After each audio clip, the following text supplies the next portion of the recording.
ಶ್ರೀ ಗುರುಭ್ಯೋ ನಮಃ. ವಾಲ್ಮೀಕಿ ರಾಮಾಯಣದ ಸುಂದರಕಾಂಡದ 24ನೇ ಸರ್ಗ ಈ ಹಿಂದೆ ಮುಕ್ತಾಯ ಆಗಿತ್ತು.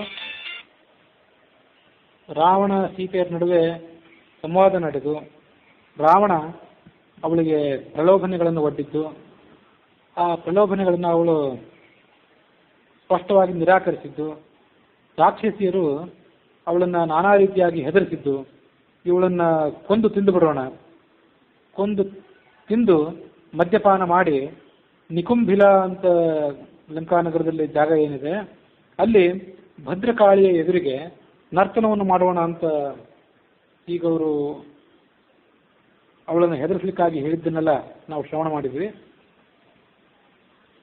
ಈ ರಾವಣ ಸೀತಾ ಸಂವಾದದ ಪ್ರಕರಣ ಏನಿದೆ, ಈ ಪ್ರಕರಣ ಯಾವ ಫಲವನ್ನು ಕೊಡೋದು ಅಂತನ್ನೋದನ್ನು ಹಿಂದೆ ಹೇಳಿದ್ದೆ. ಮತ್ತೊಂದ್ಸರಿ ಅದನ್ನು ನೆನಪು ಮಾಡ್ಕೊಳ್ಬೇಕಷ್ಟೆ. ಸತ್ವಾಭಿವೃದ್ಧಿ ಕಾಮಸ್ತು ಸೀತಾಯ ರಾವಣಸ್ಯ ಚ ಪಠೇತ್ ಸರ್ಗದ್ವಯಂ ವಾಚಂ ಭಾರಂ ಯಸ್ಯ ರಘುತ್ತಮೆ. ರಾಮನಲ್ಲಿ ಭರವಸೆ ಇಟ್ಟು ಸೀತಾರಾಮನ ಸಂವಾದದ ಈ ಭಾಗವನ್ನು ಯಾರು ಪಾರಾಯಣ ಮಾಡ್ತೇನೆ ಅದು ಅವರಿಗೆ ಸತ್ವಗುಣದ ಅಭಿವೃದ್ಧಿಗೆ. ಎಷ್ಟೇ ಪ್ರಲೋಭನೆಗಳನ್ನು ಒಡ್ಡಿದ್ರೂ ಆ ಪ್ರಲೋಭನೆಗಳಿಗೆ ಅವಳು ಬಲಿಯಾಗಲಿಲ್ಲ ಅನ್ನುವ ಭಾಗ ಏನಿದೆ ಅದು ಸತ್ವಗುಣದ ಅಭಿವೃದ್ಧಿಗೆ ಕಾರಣ ಆಗುವಂಥದ್ದು. ಹಾಗಾಗಿ ಅದನ್ನು ಈ ಸಂದರ್ಭದಲ್ಲಿ ಅನುಸಂಧಾನ ಮಾಡ್ಕೊಳ್ಬೇಕು. ಅದಾದ ಬಳಿಕ 25ನೇ ಸರ್ಗದಲ್ಲಿ ಈ ಪ್ರಕರಣ ಇದೆ. ತಥಾ ತಾಸಾಂ ವದಂತೀನಾಂ ಪರುಷಂ ದಾರುಣಂ ಬಹು ರಾಕ್ಷಸೀನಾಂ ಅಸೌಮ್ಯಾನಾಂ ರುರೋಧ ಜನಕಾತ್ಮಜ ಏವ ಮುಕ್ತಾತು ವೈದೇಹಿ ರಾಕ್ಷಸೀಭಿರ್ಮನಸ್ವಿನಿ ಉವಾಚ ಪರಮಸ್ತ್ರಸ್ಥ ಬಾಷ್ಪಗದ್ದದಯಾಗಿರ ನಮಾನುಷಿ ರಾಕ್ಷಸಸ್ಯ ಭಾರ್ಯಾ ಭವಿತುಮರ್ಹತಿ ಕಾಮಂ ಖಾದತ ಮಾಂ ಸರ್ವಾಹ ನ ಕರಿಷ್ಯಾಮಿ ವೋ ವಚಃ ಸಾ ರಾಕ್ಷಸೀ ಮಧ್ಯಗತಾ ಸೀತಾ ಸುರಸುತೋಪಮಾ ನ ಶರ್ಮ ಲೇಭೆ ದುಃಖಾರ್ಥ ರಾವಣೇನ ಚ ತರ್ಜಿತಾ ವೇಪತೆ ಸ್ಮ ಅಧಿಕಂ ಸೀತಾ ವಿಶಂತೀವಾಂಗಮಾತ್ಮನಃ ವನೇ ಯೂಥ ಪರಿಭೃಷ್ಟ ಮೃಗೀ ಕೋಕೈರಿವಾರ್ಜಿತ ಸಾತು ಅಶೋಕಸ್ಯ ವಿಪುಲಾಂ ಶಾಖಾ ಮಾಲಂಬ್ಯ ಪುಷ್ಪಿತಾಂ ಚಿಂತಯಾಮಾಸ ಶೋಕೇನ ಭರ್ತಾರಂ ಭಗ್ನಮಾನಸ ಸಾ ಸ್ನಾಪಯಂತಿ ವಿಪುಲೌ ಸ್ತನೌ ನೇತ್ರ ಜಲಸ್ರವೈಃ ಚಿಂತಯಂತಿ ನ ಶೋಕಸ್ಯ ತದಾ ಅಂತಂ ಅಧಿಗಚ್ಚತಿ. ನಾನು ಮನುಷ್ಯ ಸ್ತ್ರೀಯಾದವಳು, ರಾಕ್ಷಸರಿಗೆ ನಾನು ಯೋಗ್ಯಳಲ್ಲ, ರಾಕ್ಷಸ ಪುರುಷರಿಗೆ ನಾನು ತಕ್ಕವಳಲ್ಲ. ಹಾಗಾಗಿ ನೀವು ಎಷ್ಟೇ ಪ್ರಲೋಭನೆಗಳನ್ನು ಒಡ್ಡಿದ್ರು, ಏನೇ ಬೆದರಿಕೆಗಳನ್ನು ಒಡ್ಡಿದ್ರು ನಾನು ರಾವಣನಿಗೆ ವಶಳಾಗುವವಳಲ್ಲ. ನೀವು ಬೇಕಾದರೂ ನನ್ನನ್ನು ತಿಂದು ಹಾಕಿಬಿಡಿ ಅಂತ ಹೀಗೆ ಅವಳು ಅವರಿಗೆ ಹೇಳಿ ತನ್ನ ಕಣ್ಣೀರಿನಿಂದ ಇಡೀ ಶರೀರವನ್ನು ಒದ್ದೆ ಮಾಡಿಕೊಂಡು ಆ ಶಿಂಶುಪಾ ವೃಕ್ಷದ ಅಶೋಕ ವೃಕ್ಷದ ಕೆಳಗಡೆ ಕೂತ್ಕೊಂಡಿದ್ಲು. ಹತ್ತು ಕೊನೆಗೆ ಗಾಳಿಗೆ ಸಿಕ್ಕಂಥ ಬಾಳೆ ಗಿಡದಂತೆ ತೂರಾಡಿ ಕೆಳಗೆ ಬಿದ್ದು ಬಿಟ್ಲು. ಸಾ ವೇಪಮಾನ ಪತಿತ ಪ್ರವಾತೆ ಕದಲೀಯಥ ರಾಕ್ಷಸೀನಾಂ ಭಯತ್ರಸ್ತ ವಿವರ್ಣ ವದನಾ ಅಭವತ್ ತಸ್ಯಾ ಸಾ ದೀರ್ಘವಿಪುಲಾ ವೇಪಂತ್ಯಾ ಸೀತಯಾ ತಥಾ ದದರ್ಶೆ ಕಂಪಿನೀ ವೇಣ ವ್ಯಾಲೀವ ಪರಿಸರ್ಪತಿ ಸಾ ನಿಶ್ವಸಂತಿ ದುಃಖಾರ್ಥ ಶೋಕೋಪಹತ ಚೇತನ ಆರ್ತಾ ವ್ಯಸೃಜದಷ್ಟೂಣಿ ಮೈಥಿಲಿ ವಿಲಲಾಪಃ ಹಾ ರಾಮೇತಿ ದುಃಖಾರ್ಥ ಹಾ ಪುನರ್ಲಕ್ಷ್ಮಣೇತಿ ಚ ಹಾ ಶ್ವಶ್ರು ಮಮ ಕೌಸಲ್ಯೇ ಹಾ ಸುಮಿತ್ರೇತಿ ಭಾಮಿನಿ. ಒಮ್ಮೆ ರಾಮನನ್ನ ಕರೆದಳು, ಮತ್ತೊಮ್ಮೆ ಲಕ್ಷ್ಮಣನನ್ನು ಕರೆದಳು, ಒಮ್ಮೆ ಅತ್ತೆಯಾದ ಕೌಸಲ್ಯೆಯನ್ನ, ಮತ್ತೊಮ್ಮೆ ಸುಮಿತ್ರೆಯನ್ನ, ಹೀಗೆ ಎಲ್ಲರ ಹೆಸರು ಹಿಡಿದು ಕರೆದು ತನ್ನ ವಿಲಾಪವನ್ನು ಮುಂದುವರೆಸಿದ್ಲು. ಲೋಕಪ್ರವಾದ ಸತ್ಯೋಯಂ ಪಂಡಿತೈ ಸಮುದಾಹೃತಃ ಅಕಾಲೇ ದುರ್ಲಭೋ ಮೃತ್ಯು ಸ್ತ್ರೀಯಾವ ಪುರುಷಸ್ಯ ಚ.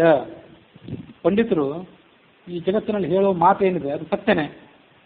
ಅದೇನೆಂದರೆ, ಸ್ತ್ರೀ ಆಗಲಿ ಪುರುಷ ಆಗಲಿ ಅಕಾಲದಲ್ಲಿ ಯಾರೂ ಸಾಯೋದಿಲ್ಲ. ಸಾಯಬೇಕು ಅಂತ ನಾವು ಬೇಕಾದಷ್ಟು ಅಪೇಕ್ಷೆ ಪಡಬಹುದು, ಸಾಯಬೇಕು ಅಂತ ಅಪೇಕ್ಷೆ ಪಟ್ಟರೂ ಅಕಾಲದಲ್ಲಿ ಯಾರೂ ಸಾಯೋದಿಲ್ಲ. ಒಂದು ವೇಳೆ ಸಾಯುವಂತಿದ್ದರೆ ಇಷ್ಟೆಲ್ಲ ಕಷ್ಟಪಟ್ಟು ಇಷ್ಟೆಲ್ಲ ಸಂಕಟಪಟ್ಟು ನಾನು ಸತ್ತು ಹೋಗಬೇಕಾಗಿತ್ತು. ಆದರೆ ಸತ್ತಿಲ್ಲ ಅಂತ ಅದರ ಸಂಗತಿಯನ್ನು ಗಮನಿಸಿದರೆ ನನಗಿನ್ನೂ ಸಾಯುವ ಕಾಲ ಬಂದಿಲ್ಲ, ಸಂಕಟ ಪಡುವಂಥ ಕಾಲ ಏನಿದೆ ಅದೇ ಮುಂದುವರೆದಿದೆ ಅಂತ ಕಾಣಿಸ್ತದೆ. ಯತ್ರಾಹಮೇವಂ ಕ್ರೂರಾಭಿ ರಾಕ್ಷಸೀಭಿರ್ಯಿಹಾರ್ಜಿತ ಜೀವಾಮಿ ಹೀನಾರಾಮೇಣ ಮುಹೂರ್ತಮಪಿ ದುಃಖಿತ ಏಷಾ ಅಲ್ಪಪುಣ್ಯ ಕೃಪಣ ವಿನಶ್ಯಾಮಿ ಅನಾಥವತ್. ನಾನು ಮಾಡಿದ ಪುಣ್ಯಕರ್ಮಗಳು ಕಡಿಮೆ ಇದ್ದಿರಬೇಕು, ಕೃಪಣಳು, ಯಾರಿಗೆ ಅವತ್ತು ಕೂಡ ದಾನ ಧರ್ಮಗಳನ್ನು ಮಾಡಿ ಪುಣ್ಯವನ್ನು ಸಂಪಾದನೆ ಮಾಡಿರಲಿಕ್ಕಿಲ್ಲ. ಸಮುದ್ರ ಮಧ್ಯೆ ನೌಪೂರ್ಣ ವಾಯುವೇಗೈ ಇವ ಆಹತ ಭರ್ತಾರಂ ತಮಪಶ್ಯಂತಿ ರಾಕ್ಷಸಿ ವಶಮಾಗತ ಸೀದಾಮಿ ಖಲು ಶೋಕೇನ ಕೂಲಂ ತೋಯಹತಂ ಯಥಾ ತಂ ಪದ್ಮದಲ ಪತ್ರಾಕ್ಷಂ ಸಿಂಹ ವಿಕ್ರಾಂತಕಾಮಿನಂ ಧನ್ಯಾಃ ಪಶ್ಯಂತಿ ಮೇ ನಾಥಂ ಕೃತಜ್ಞಂ ಪ್ರಿಯವಾದಿನಂ. ರಾಮನನ್ನು ನೋಡಿ ಬಹುಕಾಲ ಆಯಿತು, 10 ತಿಂಗಳ ಮೇಲು ಕಾಲ ಕಳೆದು ಹೋಗಿದೆ. ಆ ರಾಮನನ್ನು ಪ್ರತಿನಿತ್ಯ ಯಾರು ನೋಡ್ತಿದ್ದಾರೆ ಅಂಥ ವ್ಯಕ್ತಿಗಳು, ಅಂಥ ಯೋಗಿಗಳು, ಅವರೇ ಧನ್ಯರು. ನನಗೆ ಆ ಪುಣ್ಯ ಇಲ್ಲ ಅಂತ ಅವಳು ಹಲುಬಿದಳು.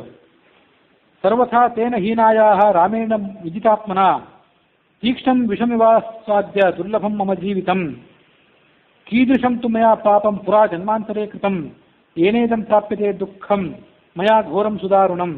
ಜನ್ಮಾಂತರದಲ್ಲಿ ಪ್ರಬಲ ಪಾಪ ಮಾಡಿರಬೇಕು, ಅದಕ್ಕಾಗಿ ಇಂಥ ದುಃಖ ನನಗೆ ಬಂದು ಒದಗಿದೆ ಅಂತ ಅವಳು ಗೋಳಾಡಿದ್ಳು. ಜೀವಿತಂ ತ್ಯಕ್ತುಮಿಚ್ಛಾಮಿ ಶೋಕೇನ ಮಹತಾ ವ್ರತ ರಾಕ್ಷಸೀಭಿಷ್ಟ ರಕ್ಷಂತ್ಯಾಹ ರಾಮೋ ನಾಸಾಧ್ಯತೆ ಮಯ. ಈ ಕಡೆ ರಾಕ್ಷಸಿಯರು ತೊಂದರೆ ಕೊಡ್ತಿದ್ದಾರೆ, ಮತ್ತೊಂದು ಕಡೆ ರಾಮ ನನಗೆ ಸಿಗುತ್ತಿಲ್ಲ. ಧಿಗಸ್ತು ಖಲು ಮಾನುಷ್ಯಂ ಧಿಗಸ್ತು ಪರವಶ್ಯತಾಂ ನಶಕ್ಯಂ ಯತ್ ಪರಿತ್ಯಕ್ತುಂ ಆತ್ಮಚ್ಛಂದೇನ ಜೀವಿತಂ. ಮನುಷ್ಯನ ಜನ್ಮಕ್ಕೆ ಧಿಕ್ಕಾರ ಇರಲಿ, ಈ ಪರವಶತೆ ಪರಾಧೀನತೆ ಏನಿದೆ ಇದಕ್ಕೂ ಧಿಕ್ಕಾರ ಇರಲಿ. ಯಾಕಂದರೆ ನಾನು ಸಾಯಬೇಕು ಅಂತ ಅಪೇಕ್ಷೆ ಪಟ್ಟರೂ ಕೂಡ ಸಾಯುವಂತ ಅನುಕೂಲ ಇಲ್ಲ. ಜೀವಿತಂ ತ್ಯಕ್ತುಂ ಇಚ್ಛಾಮಿ, ಹಾಗಾಗಿ ನಾನು ಪ್ರಾಣ ಬಿಟ್ಟು ಬಿಡಬೇಕು ಅಂತ ಅಪೇಕ್ಷೆ ಪಡ್ತೇನೆ. ಇತಿ ಆರ್ಷೆ ಶ್ರೀಮದ್ ರಾಮಾಯಣೆ ವಾಲ್ಮೀಕಿಯೇ ಆದಿಕಾವ್ಯೆ ಶ್ರೀಮತ್ ಸುಂದರಕಾಂಡೆ ಪಂಚವಿಂಶ ಸರ್ಗ 25ನೇ ಸರ್ಗ ಮುಕ್ತಾಯ ಆಯಿತು. ಸಾಯ್ತೀನಿ ಅಂತ ಅವಳೇನು ಆಲೋಚನೆ ಮಾಡಿದ್ಲಲ್ಲ, ಆ ಸಾಯ್ತೀನಿ ಅಂತ ಆಲೋಚನೆ ಮಾಡಿದ ಒಂದು ಶ್ಲೋಕ ಆನಂದ ರಾಮಾಯಣದ ಸಾರಕಾಂಡದ 9ನೇ ಸರ್ಗದಲ್ಲೂ ಇದೆ. ದೀರ್ಘಾವೇಣಿ ಮಮಾತ್ಯರ್ಥಂ ಉದ್ಬಂಧಾಯ ಭವಿಷ್ಯತಿ.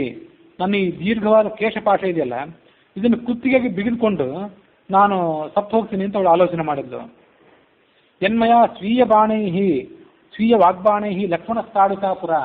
ಏನು ಪಾಪ ಮಾಡಿದೆ ಅದಕ್ಕಾಗಿ ಈ ದುಃಖ ಬಂತು ಅಂತ ಅಂದ್ಕೊಂಡಲ್ಲ. ಆನಂದ ರಾಮಾಯಣದ ಸೀತೆ ಹೀಗೆ ಆಲೋಚನೆ ಮಾಡಿಲ್ಲಂತೆ, ಲಕ್ಷ್ಮಣನಿಗೆ ನಾನು ತೀಕ್ಷ್ಣವಾದ ವಾಗ್ಬಾಣಗಳನ್ನು ಪ್ರಯೋಗ ಮಾಡಿದೆ.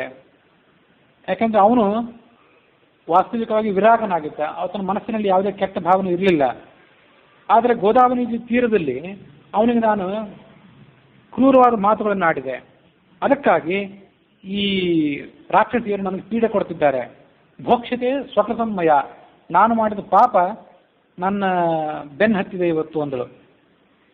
ಪ್ರಾಯಶ್ಚಿತ್ತಂ ಕರೋಮ್ಯದ್ಯ ತಸ್ಯ ತ್ಯಕ್ವಾ ಸ್ವಜೀವಿತಂ. ಹಾಗಾಗಿ ಪ್ರಾಯಶ್ಚಿತ್ತ ನಾನು ಮಾಡ್ಕೋಬೇಕು, ತನ್ನ ಪ್ರಾಣ ಪರಿತ್ಯಾಗ ಮಾಡಿ ನನ್ನ ಈ ಶರೀರಕ್ಕೆ, ಮನಸ್ಸಿಗೆ, ಆತ್ಮಕ್ಕೆ ಪ್ರಾಯಶ್ಚಿತ್ತ ಮಾಡಿಕೊಳ್ಬೇಕು ಅಂತ ಅವಳು ಬಯಸಿದಳು. ಪ್ರಸಕ್ತಾಶ್ರಮುಖೀತ್ಯೇವಂ ಬ್ರುವಂತಿ ಜನಕಾತ್ಮಜ ಅಧೋಮುಖಮುಖೀ ಬಾಲ ವಿರಕ್ತುಮುಪಚಕ್ರಮೆ ಉನ್ಮತ್ತೇವ ಪ್ರಮತ್ತೇವ ಭ್ರಾಂತಚಿತ್ತೇವ ಶೋಚತಿ ಉಪಾವೃತ್ತ ಕಿಶೋರೀವ ವಿವೇಷ್ಟಂತಿ ಮಹೀತಲೆ. ರಾಘವಸ್ಯ ಪ್ರಮತ್ತಸ್ಯ ರಕ್ಷಸ ಕಾಮರೂಪಿಣ ರಾವಣೇನ ಪ್ರಮತ್ಯಾಹಂ ಆನೀತಾ ಕ್ರೋಶತಿ ಬಲಾತ್ ರಾಕ್ಷಸಿ ವಶಮಾಪನ್ಯ ಭತ್ಸಮಾನ ಸುದಾರುಣಂ ಚಿಂತಯಂತಿ ಸುದುಃಖಾರಃ ನಾಹಂ ಜೀವಿತುಮುತ್ಸಹೆ ನಹಿ ಮೇ ಜೀವಿತೈರರ್ಥಃ ನೈವ ಅರ್ಥೇನ ನ ಭೂಷಣೈಃ.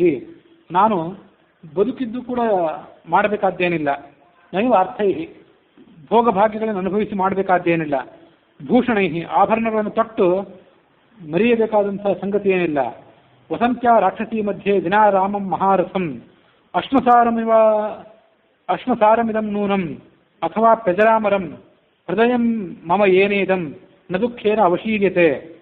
ಕಲ್ಲಿನ ಸಾರಭಾಗವನ್ನು ತೆಗೆದು ಬ್ರಹ್ಮ ಈ ನನ್ನ ಹೃದಯವನ್ನು ನಿರ್ಮಾಣ ಮಾಡಿರಬೇಕು.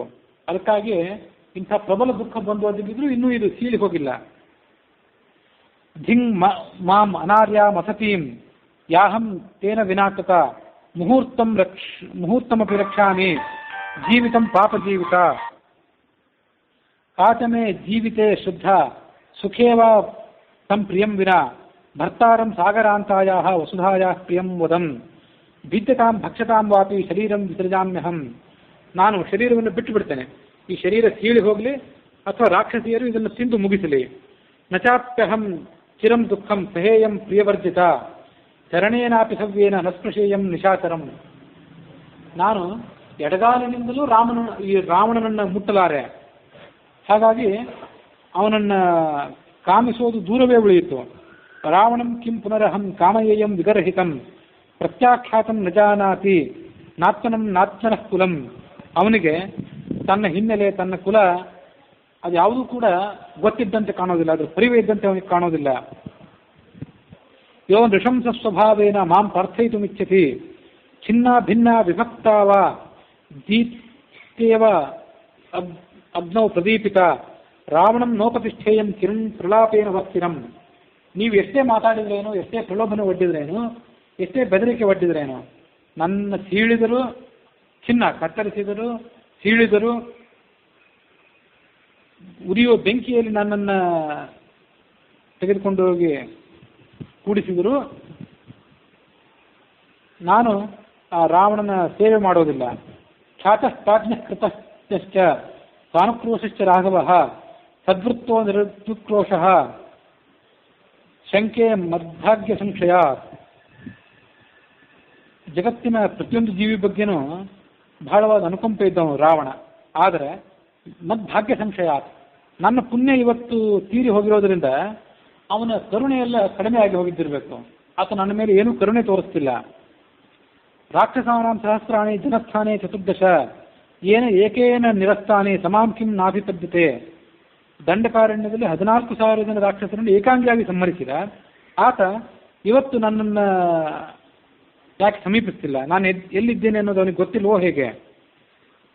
ನಿರುದ್ಧ ರಾವಣೇನ ಅಹಂ ಅಲ್ಪವೀರ್ಯೇಣ ರಕ್ಷಸ ಸಮರ್ಥ ಖಲು ಮೇ ಭರ್ತ ರಾವಣಂ ಹಂತು ಮಾಹವೇ. ವಿರಾಧೋ ದಂಡಕಾರಣ್ಯೇ ಯೇನ ರಾಕ್ಷಸ ಪುಂಗವಃ ರಣೇ ರಾಮೇಣ ನಿಹತಃ ಸಮಾಂ ಕಿಂ ನಾಭಿಪದ್ಯತೆ. ಕಾಮಂ ಮಧ್ಯೆ ಸಮುದ್ರಸ್ಯ ಲಂಕೇಯಂ ದುಷ್ಪ್ರದರ್ಶನ ನತು ರಾಘವಬಾಣಾನಾಂ ಗತಿರೋಧೀಹ ವಿದ್ಯತೆ. ಕಿಂತು ತತ್ಕಾರಣಂ ಯೇನ ರಾಮೋ ದೃಢ ಪರಾಕ್ರಮಃ ರಕ್ಷಸಾಪಹೃತಾಂ ಭಾರ್ಯಾಂ ಇಷ್ಟಾಂ ನಾಭ್ಯವಪದ್ಯತೆ. ಇಹಸ್ಥಾಂ ಮಾಂ ನ ಜಾನೀತೆ ಶಂಕೆ ಲಕ್ಷ್ಮಣಪೂರ್ವಜಃ. ಲಂಕಾನಗರ ಎಷ್ಟೇ ಅಭೇದ್ಯವಾಗಿದ್ದರೂ, ಲಂಕೆಯ ಸೈನ್ಯ ಎಷ್ಟೇ ಪ್ರಚಂಡವಾಗಿದ್ದರೂ ಅದು ರಾಮನ ಬಾಣಕ್ಕೆ ಮೀರಿದ್ದೇನಲ್ಲ. ಆದರೂ ಆತ ಇಲ್ಲಿ ಇನ್ನೂ ಬಂದಿಲ್ಲ. ಯಾಕೆಂದರೆ ನಾನು ಇಲ್ಲಿ ಇದ್ದೇನೆ ಅನ್ನೋದು ಅವನಿಗೆ ಗೊತ್ತಿಲ್ಲ ಪ್ರಾಯ, ಹಾಗಾಗಿ ಬಂದಿಲ್ಲ.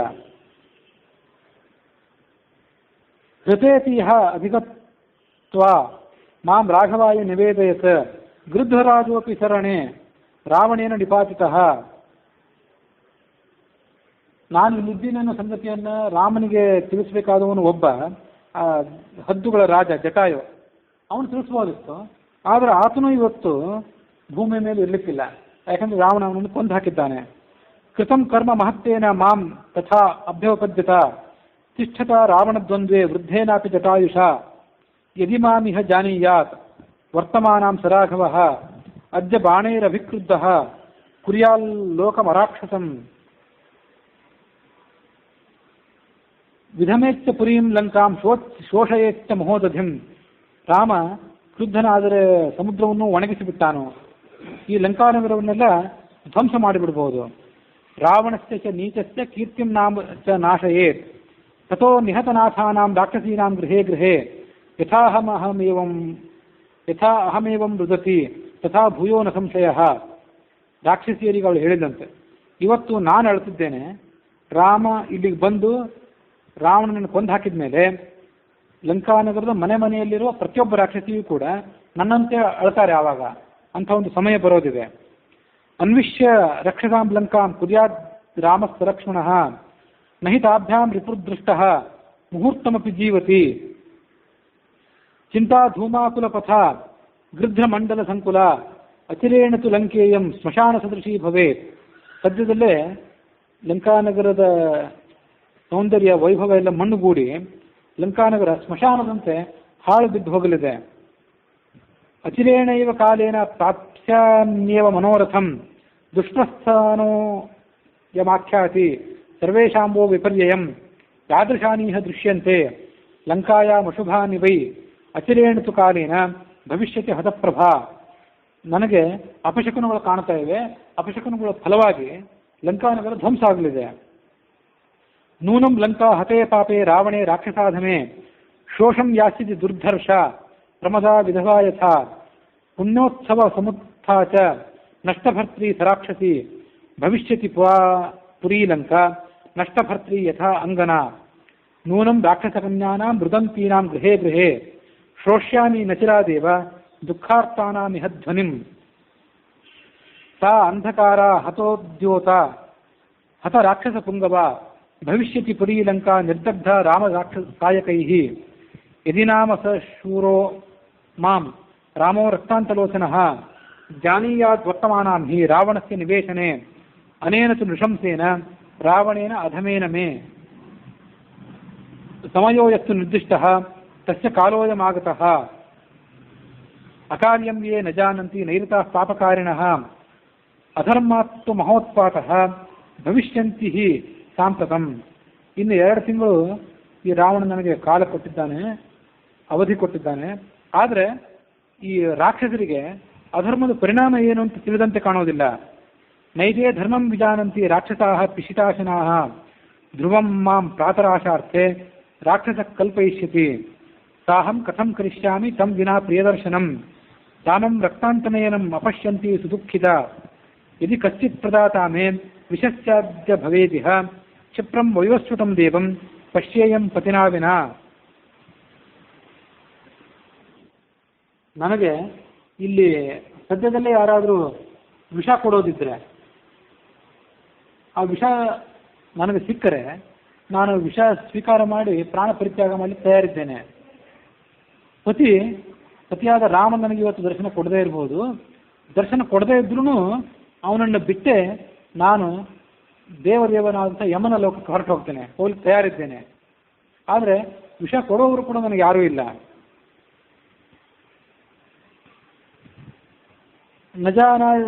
ನಜಾನ ಜೀವತೀಂ ರಾಮಃ ತಮಾಂ ಲಕ್ಷ್ಮಣಪೂರ್ವಜಃ ಜಾನಂತೌ ತೌ ನ ಕುರ್ಯಾತಾಂ ನ ಉರ್ವ್ಯಾಂ ಹಿ ಮಮ ಮಾರ್ಗಣಂ. ನೂನಂ ಮಮೈವ ಶೋಕೇನ ಸವೀರೋ ಲಕ್ಷ್ಮಣಾಗ್ರಜಃ ದೇವಲೋಕಮಿದೋ ಯಾತಃ ತ್ಯಕ್ತ್ವಾ ದೇಹಂ ಮಹೀತಲೆ.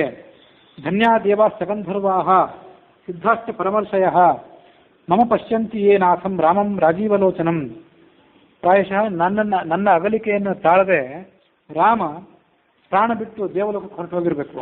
ದೇವಲೋಕದಲ್ಲಿ ಆ ರಾಮನನ್ನು ನೋಡುವ ಭಾಗ್ಯ ಆ ದೇವತೆಗಳಿಗೆ ದೊರೆತಿದೆಯಲ್ಲ, ಹಾಗಾಗಿ ಅವರೇ ಧನ್ಯರು.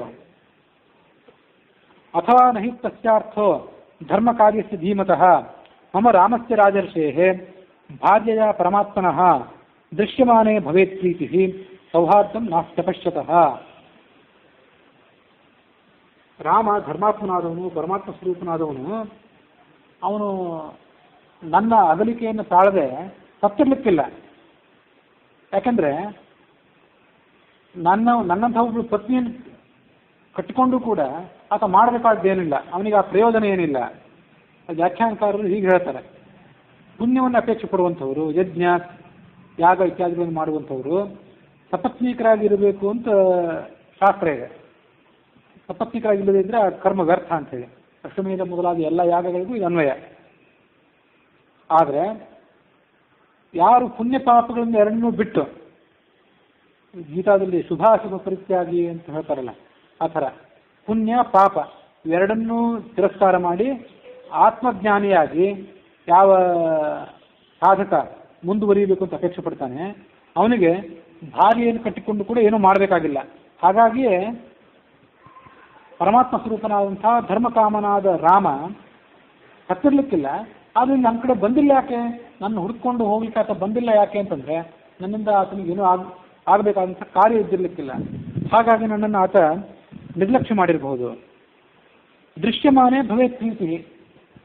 ಎಂಥ ಆಪ್ತವಾದ ವಸ್ತುನೇ ಇರಲಿ, ಆಪ್ತವಾದಂಥ ವ್ಯಕ್ತಿನೇ ಇರಲಿ, ನನ್ನ ಎದುರಿಗಿದ್ದರೆ, ಮನುಷ್ಯನ ಎದುರಿಗಿದ್ದರೆ, ಪ್ರತಿನಿತ್ಯ ಅದರ ಒಡನಾಟ ಇದ್ದರೆ ಆ ಒಂದು ಪ್ರೀತಿ ಸಂಬಂಧ ಮುಂದುವರಿತದೆ. ನಾಶಯಂತಿ ಕೃತಜ್ಞಾಸ್ತು ರಾಮೋ ನರಾಮೋ ನಾಶಯಿಷ್ಯತಿ. ಆದರೆ ಅದೇ ವಸ್ತು ದೂರ ಹೋಗಿಬಿಟ್ರೆ, ಅದರ ಸಂಬಂಧ ಭಾಳ ದಿವಸದಿಂದ ತಪ್ಪಿ ಹೋಗಿಬಿಟ್ರೆ, ಆ ಅನುಬಂಧ, ಆ ಪ್ರೀತಿ ಏನಿದೆ ಅದರ ತೀವ್ರತೆ ಕಡಿಮೆ ಆಗೋದಿದೆ. ಹಾಗೆ 10 ತಿಂಗಳಿನಿಂದ ನಾನು ಇವತ್ತು ರಾಮ ನೋಡಿಲ್ಲ ಆದ್ದರಿಂದ ನನ್ನ ಬಗ್ಗೆ ಆತನಿಗಿರುವಂತಹ ಸ್ವಾಭಾವಿಕವಾದ ಪ್ರೀತಿಯೇ ಹೊರಟೋಗಿರ್ಬೋದು. ಹಾಗಾಗಿ ಆತ ಇಲ್ಲಿ ಬಂದಿರಲಿಕ್ಕಿಲ್ಲ. ನಾಶಯಂತಿ ಕೃತಜ್ಞಾಸ್ತು ನರಾಮೋ ನಾಶಯಿಷ್ಯತಿ.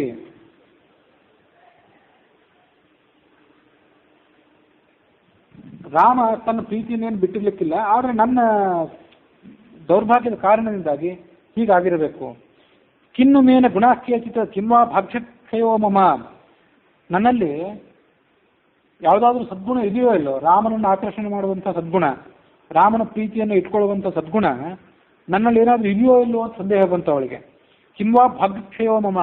ಎಲ್ಲ ಸದ್ಗುಣ ಇದ್ದಿರ್ಬೋದು, ಪಾತಿವೃತ್ಯ ಇದ್ದಿರ್ಬೋದು, ಧರ್ಮ ಇದ್ದಿರ್ಬೋದು, ಆದರೆ ನನ್ನ ಅದೃಷ್ಟವೇ ನನಗೀಗ ಕೈ ಕೊಟ್ಟಿರಬಹುದು. ಯಾಹಂ ಸೀದಾಮಿ ರಾಮೇಣ ಹೀನಾ ಮುಖ್ಯೇನ ಭಾಮಿನಿ ಶ್ರೇಯೋ ಮೇ ಜೀವಿತಾನ್ ಮರ್ತುಂ ವಿಹೀನಾಯ ಮಹಾತ್ಮನಃ ರಾಮಾದ್ ಅಕ್ಲಿಷ್ಟ ಚಾರಿತ್ರ್ಯಾತ್ ಶೂರಾತ್ ಶತ್ರು ನಿಬರ್ಹಣಾತ್. ಹಾಗಾಗಿ ರಾಮನನ್ನು ತಿರಸ್ಕಾರ ಮಾಡಿದ್ದಾನೆ ಅಂದರೆ ಅವನಿಗೆ ನಾನು ಬೇಡಾಗಿದ್ದೇನೆ ಅಂತಾದರೆ ನಾನು ಪ್ರಾಣ ಪರಿತ್ಯಾಗ ಮಾಡೋದೇ ಒಳ್ಳೆಯದು.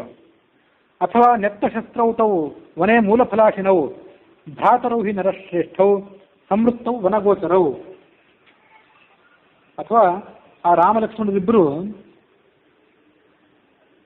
ಆ ಮಹಾಪರಾಕ್ರಮಿಗಳಾಗಿದ್ರೂ 10-15 ವರ್ಷದ ಕಾಲ ವನವಾಸದಲ್ಲಿದ್ದ ಕಾರಣದಿಂದಾಗಿ ವಿರಕ್ತರಾಗಿ ಶಸ್ತ್ರಗಳನ್ನು ಒಗೆದು ಕಾಡಿನಲ್ಲಿ ಸನ್ಯಾಸಿಗಳಂತೆ ಸಂಚಾರ ಮಾಡ್ತಿದ್ದಿರಬಹುದು. ಹಾಗಾಗಿ ನನ್ನ ಬಗ್ಗೆ ಅವರು ಗಮನ ಹರಿಸಿಲ್ಲ. ಅಥವಾ ಈ ರಾವಣನೇ ಏನಾದರೂ ಸಂಚು ಹೂಡಿ ಆ ರಾಮಲಕ್ಷ್ಮಣನನ್ನು ಕೊಲಿಸಿಬಿಟ್ಟಿರಬಹುದು.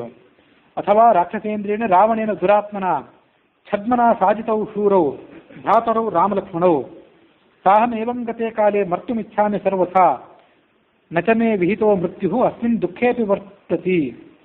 ಧನ್ಯಾಸ್ಕಲು ಮಹಾತ್ಮಾನೋ ಮುನಯಶ್ಚಕ್ತಕಿಲ್ಬಿಷಾಃ ಹಿತಾತ್ಮಾನೋ ಮಹಾಭಾಗ್ಯಾಃ ಯೇಷಾಂ ನರ್ತಃ ಪ್ರಿಯಾಪ್ರಿಯೇ.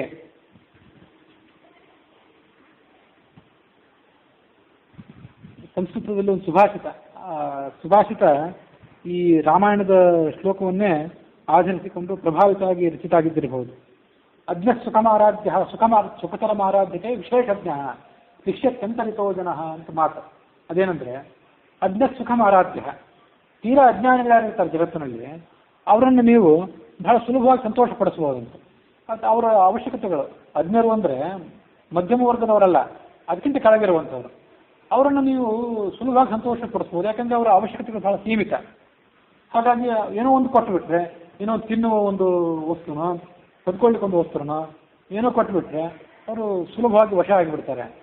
ಸುಖತರ ಮಾರಾಧ್ಯತೆ ವಿಶೇಷಜ್ಞ, ತೀರಾ ಕೆಳಗಿದ್ದವರನ್ನು ಬಿಟ್ಟು ನಡುವಿದ್ದವರನ್ನು ಬಿಟ್ಟು ಮೇಲಿದ್ದವನೇನಿರ್ತಾನಲ್ಲ ಸುಖತರ ಮಾರಾಧ್ಯತೆ, ಅವನನ್ನಂತೂ ನೀವು ಇನ್ನಷ್ಟು ಸುಲಭವಾಗಿ ಒಲಿಸ್ಕೊಳ್ಬಹುದಂತೆ. ಯಾಕಂದ್ರೆ ಅವನು ವಿಶೇಷಜ್ಞ, ತತ್ವಜ್ಞಾನಿ. ಅವನು ಈ ಜಗತ್ತಿನಿಂದಲೇ ಅವನಿಗೆ ಏನೂ ಆಗಬೇಕಾಗಿಲ್ಲ. ಹಾಗಾಗಿ ಅವನನ್ನು ಒಲಿಸ್ಕೊಳ್ಳೋದು ಬಹಳ ಸುಲಭ. ತೀರಾ ಕೆಳಗಿನವರಿಗೆ ಅವಶ್ಯಕತೆಗಳು ಸೀಮಿತ, ಈತನಿಗೆ ಅವಶ್ಯಕತೆಯೇ ಇಲ್ಲ. ಆದರೆ ಕ್ಲಿಶ್ಯತ್ಯಂತರಿತೋ ಜನ, ನಡುವಿದ್ದವ್ರು ಏನಿರ್ತಾರಲ್ಲ ನಮ್ಮಂಥವ್ರು, ಇವ್ರಿಗೆ ಎಂದೂ ತೃಪ್ತಿನೇ ಇಲ್ಲ. ಯಾಕಂದರೆ ಸ್ವಲ್ಪ ಕೊಟ್ಟರೆ ಸಾಕಾಗೋದಿಲ್ಲ, ಬಹಳ ಕೊಡ್ತೀನಿ ಅಂದರೆ ಕೊಡೋ ಶಕ್ತಿ ನಿಮಗೇ ಇರೋದಿಲ್ಲ. ಎಷ್ಟು ಕೊಟ್ಟರು ನೀವು ಕೊಟ್ಟರು ಅವರಿಗೆ ಅದರಿಂದ ಸಮಾಧಾನ ಆಗೋದಿಲ್ಲ. ಅದರಂತೆ ಈ ಶ್ಲೋಕ, ಧನ್ಯಾಸ್ತಲು ಮಹಾತ್ಮಾನಃ, ಮುನಿಗಳೇನಿದ್ದಾರೆ ಅವರೇ ಧನ್ಯರು. ಯಾಕೆಂದರೆ ತಕ್ತ ಕಿಲ್ಬಿಷಾಹ, ಎಲ್ಲ ಪಾಪಗಳನ್ನು ಕಳ್ಕೊಂಡವರು. ಹಿತಾತ್ಮಾನಃ, ತಮ್ಮ ಆತ್ಮದ ಮೇಲೆ ನಿಗ್ರಹ ಸಾಧಿಸಿದವರು. ಭಾಗ್ಯವಂತರು. ಯೇಷಾಂ ನಷ್ಟಃ ಪ್ರಿಯಾಪ್ರಿಯೇ, ಅವರಿಗೆ ಪ್ರಿಯವೂ ಇಲ್ಲ ಅಪ್ರಿಯವೂ ಇಲ್ಲ. ಈ ಜಗತ್ತಿನಲ್ಲಿ ಯಾವುದನ್ನು ಕಟ್ಕೊಂಡು ಏನೂ ಮಾಡಬೇಕಾಗಿಲ್ಲ ಅವರು. ಪ್ರಿಯಾಂ ನ ಸಂಭವೇದ್ ದುಃಖಂ ಅಪ್ರಿಯಾದಧಿಕಂ ಭಯಂ. ನೀವೇನಾದರೂ ಪ್ರಿಯವಾದ ವಸ್ತುವನ್ನು ಅವ್ರಿಗೆ ಕೊಡ್ತೀನಿ ಅಂತ ಹೋದರೆ ಅವ್ರಿಗೆ ಅದರಿಂದ ಪ್ರಿಯನೂ ಆಗೋದಿಲ್ಲ. ಪ್ರಿಯಾಂ ನ ಸಂಭವೇದ್ ದುಃಖಂ, ಆ ಪ್ರಿಯವಾದ ವಸ್ತುವನ್ನು ಕೊಟ್ಟರೆ ಸುಖನೂ ಆಗೋದಿಲ್ಲ. ಆ ಕೊಟ್ಟ ವಸ್ತುವನ್ನು ಕಿತ್ಕೊಂಡ್ರೆ ಯಾರಾದರೂ ಅದರಿಂದ ಅವ್ರಿಗೆ ದುಃಖನೂ ಇಲ್ಲ. ಅಪ್ರಿಯಾದಧಿಕಂ ಭಯಂ, ಯಾರು ನಮ್ದು ಏನಾದ್ರು ಕಿತ್ಕೊಂಡು ಹೋಗ್ತಾರೇನೋ, ನಮ್ದೆಲ್ಲ ಅಪಹಾರ ಮಾಡಿಬಿಡ್ತಾರೇನೋ ಅಂತ ಅವ್ರಿಗೆ ಭಯನೂ ಇಲ್ಲ. ಯಾಕೆಂದರೆ ಅವ್ರಿಗೆ ಜಗತ್ತಿನಿಂದ ಏನೂ ಆಗಬೇಕಾಗಿಲ್ಲ. ಅವ್ರ ಭಾಗ್ಯ ಏನಂದರೆ ತತ್ವಜ್ಞಾನ, ಭಗವದ್ಭಕ್ತಿ. ಅದನ್ನು ಯಾರೂ ಕಿತ್ಕೊಳ್ಳಾರ.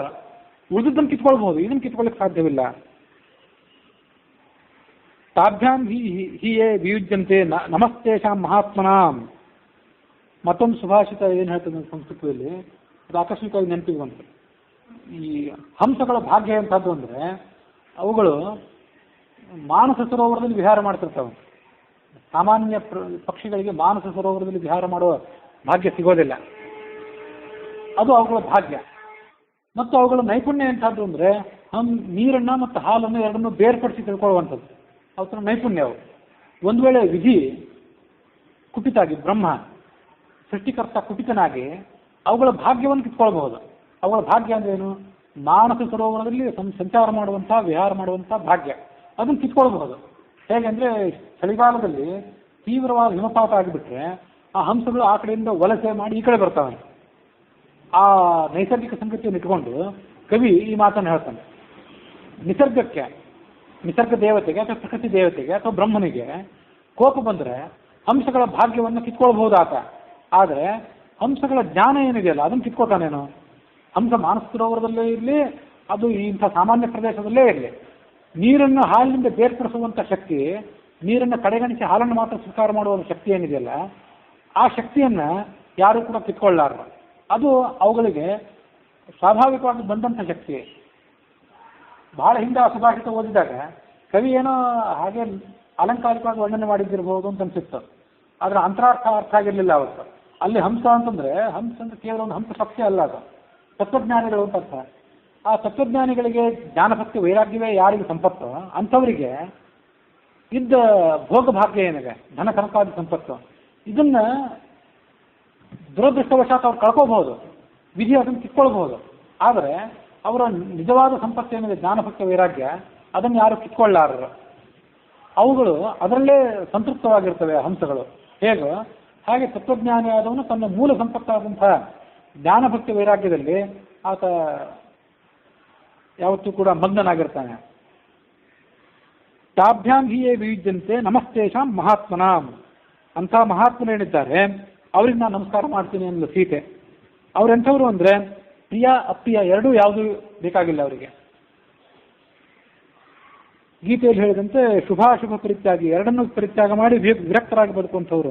ಅವರಿಗೆ ನಾನು ನಮಸ್ಕಾರ ಮಾಡ್ತೇನೆ, ನಮಗೆ ಹಾಗೆ ಬದುಕಲಿಕ್ಕೆ ಸಾಧ್ಯ ಇಲ್ಲ ಅಂತ ಅವಳು ತನ್ನ ಅದೃಷ್ಟವನ್ನು ನಿಂದನೆ ಮಾಡಿಕೊಂಡ್ಳು. ಸಾಹಂ ತ್ಯಕ್ತಾ ಪ್ರಿಯೇಣೇಹ ರಾಮೇಣ ವಿಜಿತಾತ್ಮನ ಪ್ರಾಣಾಸ್ತ್ಯಕ್ಷಾಮಿ ಪಾಪಸ್ಯ ರಾವಣಸ್ಯ ಗತಾವಶಂ. ನಾನು ಹಾಗಾಗಿ ಪ್ರಾಣವನ್ನು ಪರಿತ್ಯಾಗ ಮಾಡಿಬಿಡ್ತೀನಿ ಅಂತ ಘೋಷಣೆ ಮಾಡಿದ್ಲು. ಇತಿ ಆರ್ಷೆ ಶ್ರೀಮದ್ ಶ್ರೀರಾಮಾಯಣೆ ವಾಲ್ಮೀಕಿಯೇ ಆದಿಕಾವ್ಯೆ ಶ್ರೀಮತ್ ಸುಂದರಕಾಂಡೆ ಷಡ್ವಿಂಶ ಸರ್ಗಃ. ಇತ್ಯುಕ್ತಾಃ ಸೀತಯಾ ಘೋರಾಃ ರಾಕ್ಷಸ್ಯ ಕ್ರೋಧಮೂರ್ಛಿತಾಃ ಕಾಶ್ಚಿತ್ ಜಗ್ಮುಸ್ತದಾ ಖ್ಯಾತುಂ ರಾವಣಸ್ಯ ತರಸ್ವಿನಃ. ತತಃ ಸೀತಾಮುಪಾಗಮ್ಯ ರಾಕ್ಷಸ್ಯೋ ಘೋರದರ್ಶನಾಃ ಪುನಃ ಪರುಷಮೇಕಾರ್ಥಂ ಅನರ್ಥಾರ್ಥಮಥಾಬ್ರುವನ್. ಆ ರಾಕ್ಷಸಿಯರನ್ನು ಅವಳನ್ನು ಕಾವಲು ಕಾಯಲಿಕ್ಕಾಗಿ ನಿಂತಿದ್ರಲ್ಲ, ಈಗ ಅವಳು ಸಾಯಲಿಕ್ಕೆ ಸಿದ್ಧಳಾಗಿದ್ದನ್ನು ರಾವಣನಿಗೆ ವರದಿ ಮಾಡಲಿಕ್ಕಾಗಿ ಓಡಿದ್ರು. ಕೆಲವರು ಓಡಿ ಹೋದವರು ಮತ್ತೆ ಕೆಲವರು ಮರಳಿ ಬಂದರು. ಅವರೆಲ್ಲ ಅವಳಿಗೆ ಮತ್ತೆ ಹೀಗೆ ಭಯಪಡಿಸಲಿಕ್ಕೆ ಪ್ರಾರಂಭ ಮಾಡಿದರು. ಅದ್ಯೇದಾನೀಂ ತವಾನರ್ಥೆ ಸೀತೆ ಪಾಪವಿನಿಶ್ಚಯೇ ರಾಕ್ಷಸ್ಯೋ ಭಕ್ಷಯಿಷ್ಯಂತಿ ಮಾಂಸಮೇತದ್ ಯಥಾ ಸುಖಂ ಸೀತಾಂ ತಾಭಿರನಾರ್ಯಾಭಿಃ ದೃಷ್ಟ್ವಾ ಸಂತರ್ಜಿತಾಂ ತದಾ ರಾಕ್ಷಸಿ ತ್ರಿಜಟಾ ವೃದ್ಧ ಶಯಾನ ವಾಕ್ಯಮಬ್ರವೀತ್.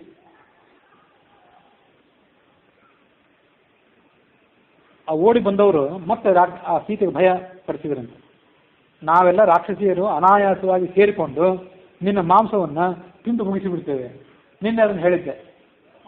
ಅವರಲ್ಲಿ ಒಬ್ಬ ರಾಕ್ಷಸಿ ಹೇಳಿದ್ದಂತೆ, ಯಾರು ಯಾವ ಭಾಗವನ್ನು ತಿನ್ನಬೇಕು, ಸೀತೆ ಹೃದಯವನ್ನು ಯಾರು ತಿನ್ನಬೇಕು, ಕರುಳನ್ನು ಯಾರು ತಿನ್ನಬೇಕು ಅಂತ ನಮ್ಮಲ್ಲಿ ವಿವಾದ ಬೇಡ, ಇವಳನ್ನು ಮೊದಲು ಕೊಂದು ಬಿಡೋಣ.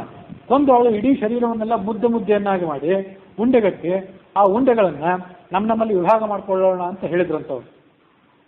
ಹಾಗೆ ನಾವೆಲ್ಲ ತಿಂದು ಅನಾಯಾಸವಾಗಿ ಮುಗಿಸಿ ಬಿಡ್ತೇವೆ ಅಂತ ಮತ್ತೊಮ್ಮೆ ಅಂದ್ರೆ ಅವರು. ಹೀಗೆಲ್ಲ ಆದಾಗ ಒಬ್ಬ ರಾಕ್ಷಸಿ ಅದನ್ನು ನೋಡ್ತಾ ಕೂತಿದ್ಲು. ಅವಳು ಇಲ್ಲಿ ತನಕ ಏನೂ ಮಾತಾಡಿರಲಿಲ್ಲ, ಶಯಾನ ಮಲ್ಕೊಂಡಿದ್ಲ ಅನಾಯಾಸವಾಗಿ. ಅವಳು ವೃದ್ಧ, ಮುದುಕಿಯಾಗಿದ್ಲು. ಅವಳ ಹೆಸರೇನೆಂದರೆ ತ್ರಿಜಟ ಅಂತ.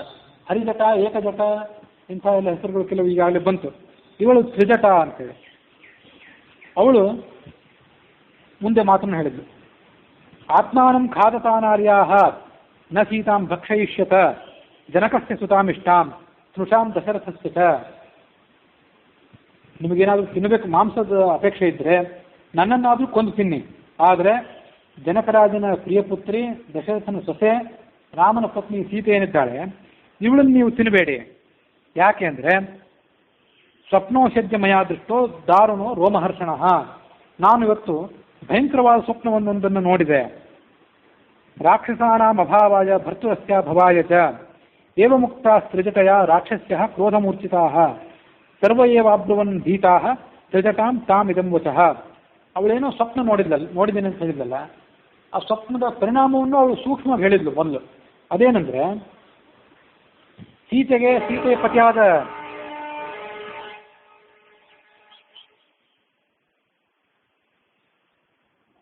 ಮತ್ತು ಸೀತೆಯ ಪತಿಯಾದ ರಾಮನಿಗೆ ಮಂಗಳವನ್ನು ಸೂಚನೆ ಮಾಡುವಂಥದ್ದು ಮತ್ತು ರಾಕ್ಷಸರಿಗೆಲ್ಲ ಅಮಂಗಳವನ್ನು ಸೂಚನೆ ಮಾಡುವಂಥ ಒಂದು ಸ್ವಪ್ನ, ಅದನ್ನು ನೋಡಿದ್ದೆ. ಅದರ ಅಂಥ ಒಂದು ಸ್ವಪ್ನದ ಪರಿಣಾಮವಾಗಿ ನಾನು ನಿಮ್ಗೆ ಹೇಳ್ತಿದ್ದೇನೆ, ಅವಳನ್ನು ತಿನ್ನಬೇಡಿ, ಬೇಕಾದ್ರೆ ನನ್ನನ್ನು ತಿನ್ನಿ ಅಂತ ಹೇಳಿದ್ಲು ಅವಳು. ಅವಳು ಯಾರು ಅಂದರೆ ಹಿಂದೆ ಹೇಳಿದ್ದೆ, ಇವಳೇ ಆ ಮಾಡಿದ ಪುಣ್ಯ ಕರ್ಮಕ್ಕನುಸಾರವಾಗಿ ತ್ರಿಜಟ ಸುಭದ್ರ ಅನ್ನುವ ಹೆಸರಿನಿಂದ ಹುಟ್ಟಿ ಅರ್ಜುನನ ಪತ್ನಿಯಾಗಿದ್ಲು. ಅವಳು ವಿಭೀಷಣ ಪ್ರಿಯ ಅಂತ ಆನಂದ ರಾಮಾಯಣ ಹೇಳ್ತದೆ. ವಿಭೀಷಣನ ಆಪ್ತ ಬಳಗಕ್ಕೆ ಸೇರಿದವಳಾಗಿದ್ಲು. ಹಾಗಾಗಿ ಅವಳು ಈ ರಾಕ್ಷಸಿಯರನ್ನು ಸುಮ್ಮನೆ ಕೂಡಿಸಿದ್ಲು ಅಂತ ಹೇಳ್ತದೆ ಆನಂದ ರಾಮಾಯಣ. ಅವರಿಗೆಲ್ಲ ಭಯ ಆಯ್ತಂತೆ. ಕಥಯಸ್ವ ತ್ವಯಾ ದೃಷ್ಟ ಸ್ವಪ್ನೋಯಂ ಕೀದೃಶೋ ನಿಶಿ ತಾಸಾಂ ಶುತ್ವಾತ ವಚನಂ ರಾಕ್ಷಸೀನಾಂ ಮುಖಾಚ್ಯುತಂ ಉವಾಚ ವಚನಂ ಕಾಲೇ ತ್ರಿಜಟ ಸ್ವಪ್ನ ಸಂಶಿತಂ. ಅದೇನು ಸ್ವಪ್ನ ನೋಡಿದಿ ರಾತ್ರಿ ಅದನ್ನು ಸ್ವಲ್ಪ ವಿವರವಾಗಿ ಹೇಳಬಾರ್ದೆ ಅಂತ ಕೇಳ್ಕೊಂಡ್ರು ಅವರು. ಆಗ ಅವಳು ಆ ಸ್ವಪ್ನದ ವಿವರವನ್ನು ಹೀಗೆ ಹೇಳಿ ಪ್ರಾರಂಭ ಮಾಡಿದ್ಲು. ಗಜದಂತಮಯೀಂ ದಿವ್ಯಾಂ ಶಿಬಿಕಾಂ ಅಂತರಿಕ್ಷಗಾಂ ಯುಕ್ತಾಂ ಹಂಸಸಹಸ್ರೇಣ ಸ್ವಯಂ ಆಸ್ಥಾಯ ರಾಘವಃ ಶುಕ್ಲ ಮಾಲ್ಯಾಂಬರಧರ ಲಕ್ಷ್ಮಣೇನ ಮಯ ಸಹಾಗತಃ. ನಾನು ಸ್ವಪ್ನದಲ್ಲಿ ಒಂದು ಪಲ್ಲಕ್ಕಿಯನ್ನು ನೋಡಿದೆ, ಅದು ಅಗಸದಿಂದ ಇಳಿದು ಬಂತು. ಅದೆಂಥದ್ದು ಅಂದರೆ ಆನೆಯ ದಂತದಿಂದ ನಿರ್ಮಾಣವಾದದ್ದು. 1000 ಹಂಸಗಳು ಅದನ್ನು ಹೊತ್ಕೊಂಡು ಸಂಚಾರ ಮಾಡ್ತಾ ಇದ್ದವು. ಅದರಲ್ಲಿ ಶುಭ್ರವರ್ಣದ ವಸ್ತ್ರ ಮತ್ತು ಆಭರಣಗಳನ್ನು ಮಾಲೆಯನ್ನು ಧರಿಸಿ ಲಕ್ಷ್ಮಣನ ಜೊತೆಗೂಡಿದ ರಾಮ ಇಳಿದು ಬಂದ. ಸ್ವಪ್ನೇಚ್ಛಾದ್ಯ ಮಯಾ ದೃಷ್ಟ ಸೀತಾ ಶುಕ್ಲಾಂಬರಾವೃತ. ಈ ಸೀತೆಯನ್ನು ನೋಡಿದೆ, ಇವಳು ಬಿಳಿ ಬಣ್ಣದ ಆಭರಣ ವಸ್ತ್ರಗಳನ್ನು ಧರಿಸಿದ್ಲು. ಸಾಗರೇಣ ಪರಿಕ್ಷಿಪ್ತಂ ಶ್ವೇತಂ ಪರ್ವತಮಾಸ್ಥಿತ. ಇವಳೆಲ್ಲಿದ್ಲು ಅಂದರೆ ಸುತ್ತಲೂ ಸಾಗರ, ನಡುವೆ ಒಂದು ಪರ್ವತ, ಆ ಪರ್ವತದ ತುದಿಯಲ್ಲಿ ಸೀತೆ ಕೂತ್ಕೊಂಡಿದ್ಲು. ರಾಮೇಣ ಸಂಗತಾ ಸೀತಾ ಭಾಸ್ಕರೇಣ ಪ್ರಭಾಯಥ. ಆ ಪರ್ವತದ ತುದಿಯಲ್ಲಿ ಸೀತೆ ಕೂತ್ಕೊಂಡಿದ್ಲು, ಸೀತೆಯ ಪಕ್ಕದಲ್ಲಿ ರಾಮ ಇದ್ದ. ಇದು ಸ್ವಪ್ನದ ಬೇರೆ ಬೇರೆ ದೃಶ್ಯಗಳಿವೆಲ್ಲ. ಮೊದಲು ರಾಮ ಲಕ್ಷ್ಮಣರು ನೋಡಿದ್ಲು, ಆಮೇಲೆ ರಾಮ ಸೀತೆಯರಿಬ್ಬರು ಕೂತ್ಕೊಂಡಿದ್ದನ್ನ ಆ ತ್ರಿಜಟ ನೋಡಿದ್ಲು. ರಾಮೇಣ ಸಂಗತಾ ಸೀತಾ ಭಾಸ್ಕರೇಣ ಪ್ರಭಾಯಥ ರಾಘವಶ್ಚ ಮಯಾ ದೃಷ್ಟಃ ಚತುರ್ದಂತಂ ಮಹಾಗಜಂ ಆರೂಢ ಶೈಲ ಸಂಕಾಶಂ ಚಚಾರ ಸಹ ಲಕ್ಷ್ಮಣಃ. ಇನ್ನೊಂದು ಸ್ವಪ್ನದಲ್ಲಿ ಮತ್ತೊಂದು ದೃಶ್ಯ ನಾನು ನೋಡಿದ್ದೇನೆಂದ್ರೆ ಕೈಲಾಸದಂತೆ ಎತ್ತರವಾದ ದೊಡ್ಡ ಆನೆ, 4 ದಂತಗಳ ಆನೆ ಅದು. ಅದನ್ನ ಲಕ್ಷ್ಮಣನ ಜೊತೆಗೂಡಿ ಏರಿದ ರಾಮ. ತತಸ್ಥೌ ನರಶಾರ್ದೂಲೌ ದೀಪ್ಯಮಾನೌ ಸ್ವತೇಜಸ ಶುಕ್ಲ ಮಾಂದ್ಯಾಂಬರಧರೌ ಜಾನಕೀಂ ಪರ್ಯುಪಸ್ಥಿತೌ ತತಸ್ಥಸ್ಯ ನಗಸ್ಯಾಗ್ರೆ ಹಿ ಆಕಾಶಸ್ಯ ದಂತಿನಃ ಭರ್ತ್ರಾ ಪರಿಗೃಹೀತಸ್ಯ ಜಾನಕಿ ಕಂಧಮಾಶ್ರಿತ. 4 ದಂತಗಳಿಂದ ಕೂಡಿದ ಆನೆಯ ಮೇಲೆ ರಾಮ ಎಂದು ಕೂತ್ಕೊಂಡಿದ್ದ. ಅವನು ಸೀತೆಯನ್ನ ತನ್ನ ಬಳಿಗೆ ಕರೆದುಕೊಂಡ. ತನ್ನ ತೊಡೆಯ ಮೇಲೆ ಅವಳನ್ನು ಕೂಡಿಸಿಕೊಂಡ. ಭರ್ತುರಂಕ ಸಮುತ್ಪತ್ತ ತತಃ ಕಮಲಲೋಚನ ಚಂದ್ರ ಸೂರ್ಯವು ಮಯಾ ದೃಷ್ಟ ಪಾಣಿನ ಪರಿಮಾರ್ಜತಿ. ಆಮೇಲೆ ಆ ರಾಮನ ಅಂಕದಿಂದ ಮೇಲೆದ್ದಳು ಸೀತೆ. ತನ್ನ ಕೈಯಿಂದ ಚಂದ್ರ ಸೂರ್ಯ ಇವರಿಬ್ಬರನ್ನು ಕೂಡ ಅವಳು ಮುಟ್ತಾ ಇದ್ಲು. ಸ್ವಪ್ನಶಾಸ್ತ್ರದಲ್ಲಿ ಆದಿತ್ಯ ಮಂಡಲಂ ಚಾಪಿ ಚಂದ್ರಮಂಡಲಮೇವ ವಾ ಸ್ವಪ್ನೆ ಗೃಹಾತ ಹಸ್ತಾಭ್ಯಾಂ ಮಹದ್ರಾಜ್ಯಂ ಸಮಾಪ್ನುಯಾತ್. ಸ್ವಪ್ನದಲ್ಲಿ ಯಾರಿಗಾದರೂ ಸೂರ್ಯಮಂಡಲ ಚಂದ್ರಮಂಡಲವನ್ನು ಮುಟ್ಟುವಂತೆ ಕನಸು ಬಿದ್ದರೆ ಯಾರು ಮುಟ್ಟಿರ್ತಾನೋ ಬಿದ್ದವರಿಗಲ್ಲ, ನಮಗೆ ಬಿದ್ದಾಗ ನಾವೇ ಸೂರ್ಯಮಂಡಲ ಚಂದ್ರಮಂಡಲ ಮುಟ್ಟಿದ್ರೆ ನಮಗೆ ರಾಜ್ಯ. ನಮ್ಮ ಸ್ವಪ್ನ ಚಂದ್ರಮಂಡಲ ಸೂರ್ಯಮಂಡಲ ಮುಟ್ಟಿದವರು ಬೇರೆಯವರು ಯಾರಾಗಿದ್ರೆ ಅವರಿಗೆ ರಾಜ್ಯ ಪ್ರಾಪ್ತಿ ಅಂತ ಈಗ ತಿಳ್ಕೊಳ್ಬೋದು. ಮತ್ತು ಇದರ ಫಲ ಏನು ತಿಳ್ಕೊಳ್ಬೇಕಂದ್ರೆ ದುಸ್ವಪ್ನ ನಾಶ, ಕೆಟ್ಟ ಸ್ವಪ್ನಗಳು ಬಿದ್ದು ಅದರ ಮೂಲಕವಾಗಿ ಭಯ ಆಗುವಂತಿದ್ರೆ ಇದರ ಪಾರಾಯಣ ಶ್ರವಣ ಪ್ರವಚನಗಳಿಂದ ಅದರ ಫಲದ ಪರಿಹಾರ.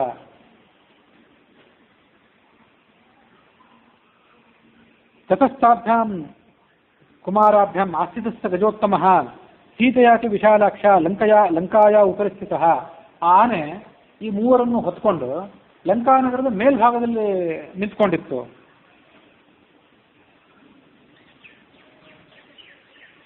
ಪಾಂಡುರಾರ್ಷಭಯುಕ್ತೇನ ರಥೇನ ಅಷ್ಟಯುಜ ಸ್ವಯಂ ಇಹೋಪಯಾತ ಕಾಕುತ್ಸ್ಥಃ ಸೀತೆಯ ಸಹಭಾರ್ಯೆಯ. ಅದೇ ಸ್ವಪ್ನದ ಮತ್ತೊಂದು ದೃಶ್ಯದಲ್ಲಿ ಬಿಳಿ ಬಣ್ಣದ ಒಂದು ಋಷಭ, ಆ ಋಷಭವನ್ನು ಎತ್ತನ್ನ 8 ನೊಗಗಳು ಇದ್ದಂಥ ಒಂದು ರಥಕ್ಕೆ ಹೂಡಿದ್ರು. ಅದನ್ನು ಏರಿಕೊಂಡು ಸ್ವಯಂ ರಾಮ ಇಲ್ಲಿಗೆ ಬಂದಿದ್ದ. ಆತನ ಜೊತೆಗೆ ಲಕ್ಷ್ಮಣನೂ ಕೂಡ ಇದ್ದ. ಲಕ್ಷ್ಮಣೇನ ಸಹ ಭ್ರಾತ್ರ ಸೀತೆಯ ಸಹ ವೀರ್ಯವಾನ್ ಆರುಷ್ಯ ಪುಷ್ಪಕಂ ದಿವ್ಯಂ ವಿಮಾನಂ ಸೂರ್ಯಸನ್ನಭಂ ಉತ್ತರಾಂ ದಿಶಮಾಲೋಕ್ಯ ಜಗಾಮ ಪುರುಷೋತ್ತಮಃ. ಈ ರಥವನ್ನು ಏರಿ ಬಂದಿದ್ದ, ರಥದಿಂದ ಕೆಳಗಿಳಿದು ಪುಷ್ಪಕ ವಿಮಾನವನ್ನೇರಿ ಇಲ್ಲಿಂದ ಅವರೆಲ್ಲರೂ ಉತ್ತರ ದಿಕ್ಕಿಗೆ ಹೊರಟು ಹೋದರು. ಉತ್ತರ ದಿಕ್ಕು ಅಂದರೆ ಅಯೋಧ್ಯೆ ಇರುವ ದಿಕ್ಕು ಲಂಕಾನಗರದಿಂದ. ಹೀಗೆ ನಾನು ಸ್ವಪ್ನವನ್ನು ನೋಡಿದೆ. ನಹಿ ರಾಮೋ ಮಹಾತೇಜ ಶಕ್ಯೋ ಜೇತುಂ ಸುರಾಸುರೈಃ ರಾಕ್ಷಸೈರ್ವಾಪಿ ಚಾನ್ಯೈರ್ವ ಸ್ವರ್ಗ ಪಾಪಜನೈರಿವ. ಪಾಪಿಷ್ಠರು ಸ್ವರ್ಗಕ್ಕೆ ಹೇಗೆ ಹೋಗಲಾರರೋ ಹಾಗೆ ಯಾವ ರಾಕ್ಷಸನಾಗಲಿ ಯಾವ ದೇವತೆ ಆಗಲಿ ರಾಮನನ್ನ ಗೆಲ್ಲಲಾರ. ನೀವು ಇದನ್ನು ನೆನಪಿಟ್ಕೊಳ್ಳಿ ಅಂದವಳು ಈ ರಾಕ್ಷಸಿಯರಿಗೆ. ರಾವಣಶ್ಚ ಮಯಾ ದೃಷ್ಟ ಕ್ಷಿತೌ ತೈಲ ಸಮುತ್ಥಿತ. ಇದೆಲ್ಲ ರಾಮ ಲಕ್ಷ್ಮಣ ಸೀತೆಯರ ವರ್ಣನೆ ಆಯಿತು ಸ್ವಪ್ನದಲ್ಲಿ. ಅದೇ ಸ್ವಪ್ನ ಹಾಗೆ ಮುಂದುವರಿಯಿತು. ಅದರಲ್ಲಿ ನಾನು ರಾಮನನ್ನ ನೋಡಿದ ಬಳಿಕ ಹೀಗೆ ರಾವಣನನ್ನು ನೋಡಿದೆ.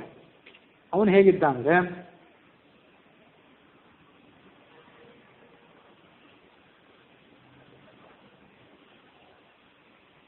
ಮೈಗೆಲ್ಲ ಎಣ್ಣೆಯನ್ನು ಹಚ್ಕೊಂಡಿದ್ದ, ತಲೆಯನ್ನು ಬೋಳಿಸ್ಕೊಂಡಿದ್ದ, ಕೆಂಪು ಬಣ್ಣದ ವಸ್ತ್ರಗಳನ್ನು ಧಾರಣೆ ಮಾಡಿಕೊಂಡಿದ್ದ, ಸುರಾಪಾನ ಮಾಡ್ತಾ ಇದ್ದ ಮತ್ತು ಉನ್ಮತ್ತನಾಗಿದ್ದ. ಕೆಂಪು ಕಣಗಿಲೆ ಹೂವಿನ ಹಾರವನ್ನು ಹಾಕ್ಕೊಂಡಿದ್ದ. ಪುಷ್ಪಕ ವಿಮಾನವನ್ನು ಏರಿ ಹೊರಟವನು ಅಲ್ಲಿಂದ ಕೆಳಗೆ ಬಿದ್ದ. ಅವನನ್ನು ಕೆಲವು ಸ್ತ್ರೀಯರು ಆ ಕಡೆ ಈ ಕಡೆ ದರದರನೆ ಎಳೆದಾಡ್ತಾ ಇದ್ರು.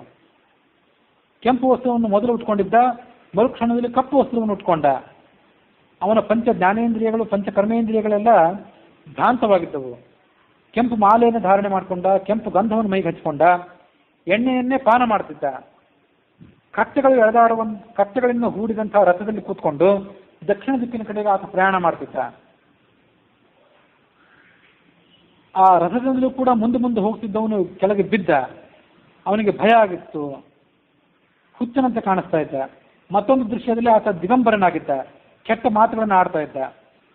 ಅಸಾಧ್ಯವಾದಂಥ ಹೊಲಸು ಗಂಧ ಆತನ ಮೈಯಿಂದ ಹೊರಸೂಸ್ತಾ ಇತ್ತು. ಒಂದು ಕೆಸರಿನ ಹೊಂಡದಲ್ಲಿ ಆತ ಬಿದ್ದಿದ್ದ. ಅದು ಕೆಸರು ಅಂದ್ರೆ ಮಣ್ಣಿನ ಕೆಸರಲ್ಲ, ಮಲದ ಕೆಸರು, ನರಕದಂತೆ ಇದ್ದಂಥ ಹೊಲಸಾದ ಸ್ಥಳ ಅದು. ಅದರಲ್ಲಿ ಆತ ಮುಳುಗಿದ್ದ. ಅವನನ್ನು ನಾನು ನೋಡಿದೆ. ಅದೇ ಸಂದರ್ಭದಲ್ಲಿ ಕೆಂಪು ವಸ್ತ್ರವನ್ನು ಉಟ್ಕೊಂಡಂಥ ಕಪ್ಪು ಬಣ್ಣದ ಸ್ತ್ರೀಯೊಬ್ಬಳು, ಅವಳು ಕೂಡ ಮೈಗೆಲ್ಲ ಕೆಸರನ್ನ ಬೆಳ್ಕೊಂಡಿದ್ದು, ರಾವಣನ ಕುತ್ತಿಗೆಯನ್ನು ಹಿಡಿದು, ಕುತ್ತಿಗೆ ಅಂದ್ರೆ ಬಹುಶಃ ಕೇಶಪಾಶ ಇದ್ದಿರಬೇಕು, ಹಿಡಿದು ಅವನನ್ನ ದಕ್ಷಿಣ ದಿಕ್ಕಿನ ಕಡೆಗೆ ಎಳ್ಕೊಂಡು ಹೋಗ್ತಾ ಇದ್ಲು.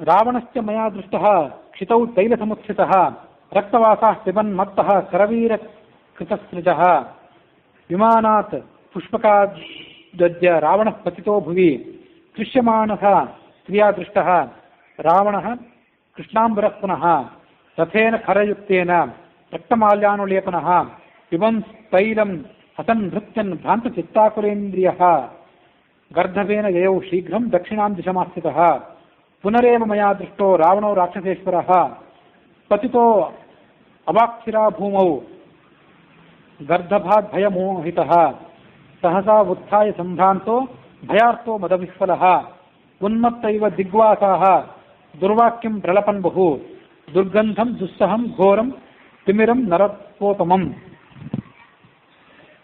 ಮಲಪಂಕಂ ಪ್ರವಿಶ್ಯಾಶು ಮಗ್ನಸ್ತತ್ರ ಸ ರಾವಣಃ ಕಂಠೇ ಬದ್ಧ್ವಾ ದಶಗ್ರೀವಂ ಪ್ರಮದಾ ರಕ್ತವಾಸಸಿ ಕಾಲಿ ಕರ್ದಮಲಿಪ್ತಾಂಗಿ ದಿಶಂ ಯಾಂ ಯಾಂ ಪ್ರಕರ್ಷತಿ ಏವಂ ತತ್ರ ಮಯಾ ದೃಷ್ಟಃ ಕುಂಭಕರ್ಣೋ ನಿಶಾಚರಃ.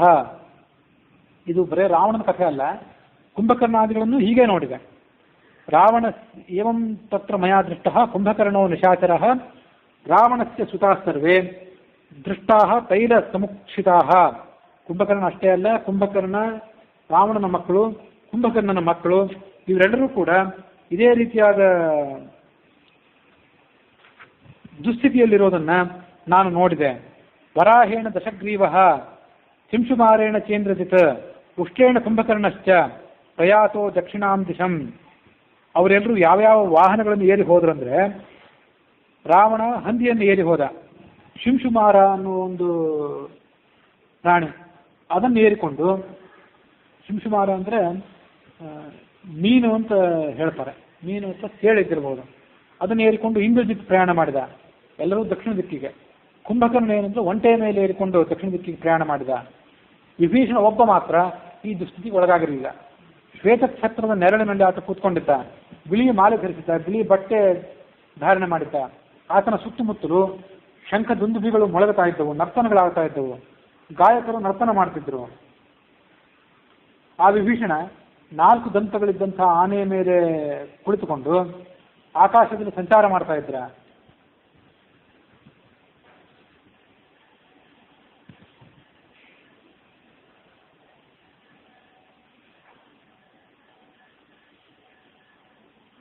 ಉಷ್ಟ್ರೇಣ ಕುಂಭಕರ್ಣಶ್ಚ ಪ್ರಯಾತೋ ದಕ್ಷಿಣಾಂ ದಿಶಂ ಏಕಸ್ತತ್ರ ಮಯಾ ದೃಷ್ಟಃ ಶ್ವೇತಛತ್ರೋ ವಿಭೀಷಣಃ ಶುಕ್ಲಮಾಲ್ಯಾಂಬರಧರಃ ಶುಕ್ಲಗಂಧಾನುಲೇಪನಃ ಶುಕ್ಲದುಂದುಭಿನಿರ್ಘೋಷೈಃ ನೃತ್ತಗೀತೈರಲಂಕೃತಃ ಆರುಷ್ಯ ಶೈಲಸಂಕಾಶಂ ಮೇಘಸ್ತನಿತ ನಿಸ್ವನಂ ಚತುರ್ದಂತಂ ಗಜಂ ದಿವ್ಯಂ ಆಸ್ತೆ ತತ್ರ ವಿಭೀಷಣಃ ಚತುರ್ಭಿಃ ಸಚಿವೈಃ ಸಾರ್ಧಂ ವೈಹಾಯಸಮುಪಸ್ಥಿತಃ ಸಮಾಜಶ್ಚ ಮಯಾ ದೃಷ್ಟೋ ಗೀತವಾದಿತ್ರ ನಿಸ್ವನಃ ಪಿಬತಾಂ ರಕ್ತಮಾಲ್ಯಾನಾಂ ರಕ್ಷಸಾಂ ರಕ್ತವಾಸಸಾಂ ಲಂಕಾಚೇಯಂ ಪುರೀರಮ್ಯ ಸವಾಜಿ ರಥಕುಂಜರ ಸಾಗರೇ ಪತಿತಾ ದೃಷ್ಟ ಭಗ್ನ ಗೋಪುರ ತೋರಣ.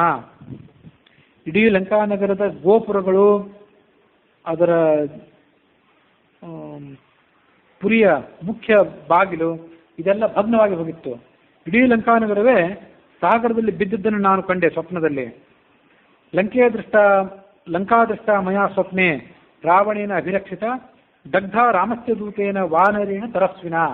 ರಾಮದೂತ ಹನುಮಂತ ಲಂಕಾನಗರವನ್ನು ಸುತ್ತ ಹಾಕೋದನ್ನು ನಾನು ನೋಡಿದೆ ಅಂದವಳು. ಪೀತ್ವಾ ತೈಲಂ ಪ್ರಣಪ್ತಾಶ್ಚ ಪ್ರಹಸಂತ್ಯೋ ಸಹ ಮಹಾಸ್ವನಾಃ ಲಂಕಾಯಾಂ ಭಸ್ಮರೂಕ್ಷಾಯಾಂ ಪ್ರವಿಷ್ಟಾಃ ರಾಕ್ಷಸಸ್ತ್ರಿಯಃ ಕುಂಭಕರ್ಣಾದೇಶ್ಚೇಮೇ ಸರ್ವೇ ರಾಕ್ಷಸಪುಂಗವಾಃ ರಕ್ತಂ ವಿವಸನಂ ದೃಶ್ಯ ಪ್ರವಿಷ್ಟಾಃ ಗೋಮಯಸ್ವದೆ. ಸಗಣಿಯ ಹೊಂಡದಲ್ಲಿ ಈ ರಾಕ್ಷಸರು, ರಾಕ್ಷಸಿಯರು, ಕುಂಭಕರ್ಣ ಮೊದಲಾದವರೆಲ್ಲ ಮುಳುಗಿ ಹೇಳ್ತಿದ್ದದನ್ನು ನಾನು ನೋಡಿದೆ. ಅಪಗಚ್ಚತ ನಶ್ಯಧ್ವಂ ಸೀತಾಮಾಪಸರಾಘವಃ ಘಾತಯೇತ್ ಪರಮಾಮರ್ಷೀಂ ಸರ್ವೈಃ ಸಾರ್ಧೈಃ ರಾಕ್ಷಸೈಃ ಪ್ರಿಯಾಂ ಬಹುಮತಾಂ ಭಾರ್ಯಾಂ ವನವಾಸ ಮನೋವ್ರತಾಂ. ಹೀಗೆ ಸೀತೆಗೆ ತೊಂದರೆ ಕೊಟ್ಟದ್ದನ್ನು ಏನಾದರೂ ರಾಮ ಕೇಳಿದರೆ, ನಾಳೆ ವನವಾಸ ಎಲ್ಲ ಮುಗಿದ ಮೇಲೆ ರಾವಣನನ್ನೆಲ್ಲ ಕೊಂದ ಬಳಿಕ ನಿಮಗೆ ಆದ ತೊಂದರೆ ಕೊಟ್ಟಾನ, ನಿಮ್ಮನ್ನ ಶಿಕ್ಷೆಗೆ ಒಳಪಡಿಸಬಹುದು, ಹಾಗಾಗಿ ನೀವು ಸೀತೆಯಿಂದ ದೂರ ಇರಿ ಅಂದಳು ಆ ತ್ರಿಜಟ.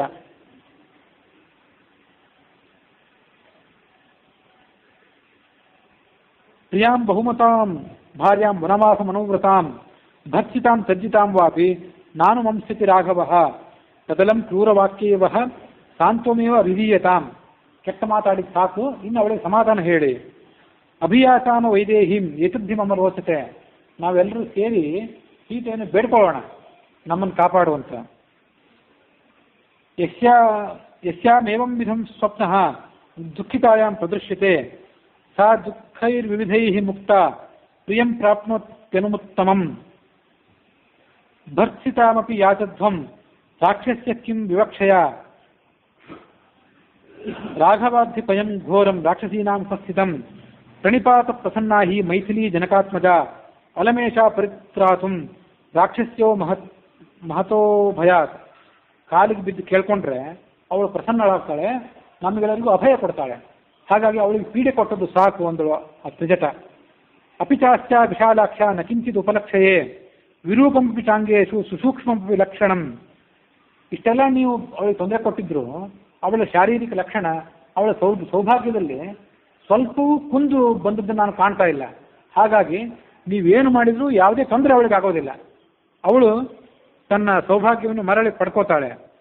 ಛಾಯಾ ವೈಗುಣ್ಯ ಮಾತ್ರಂತೂ ಶಂಕೆ ದುಃಖಮುಪಸ್ಥಿತಂ. ಒಂದು ಸ್ವಲ್ಪ ನೆರಳಿನಷ್ಟಾದರೂ ಯಾವುದೇ ತೊಂದರೆ ಅವಳಿಗೆ ಬಂದಂತೆ ನಾವು ಕಾಣ್ತಾ ಇಲ್ಲ.